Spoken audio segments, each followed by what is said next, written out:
اے اہل اسلام، اب اللہ اور اس کے رسول کی طرف سے ان مشرکوں سے جن سے تم نے عہد کر رکھا تھا بیزاری اور جنگ کی تیاری ہے۔ سو مشرکو، تم زمین میں 4 مہینے چل پھر لو اور جان رکھو کہ تم اللہ کو عاجز نہ کر سکو گے، اور یہ بھی کہ اللہ کافروں کو رسوا کرنے والا ہے۔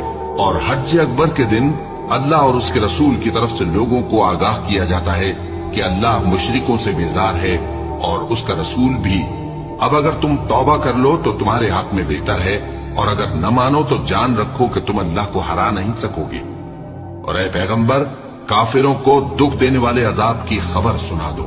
البتہ جن مشرکوں کے ساتھ تم نے عہد کیا ہو اور انہوں نے تمہارا کسی طرح کا قصور نہ کیا ہو اور نہ تمہارے مقابلے میں کسی کی مدد کی ہو، تو جس مدت تک ان کے ساتھ عہد کیا ہو اسے پورا کرو، کہ اللہ پرہیزگاروں کو دوست رکھتا ہے۔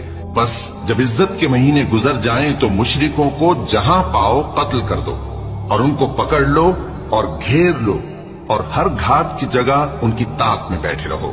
پھر اگر وہ توبہ کر لیں اور نماز قائم کرنے اور زکات دینے لگیں تو ان کا رستہ چھوڑ دو، بے شک اللہ بخشنے والا ہے، مہربان ہے۔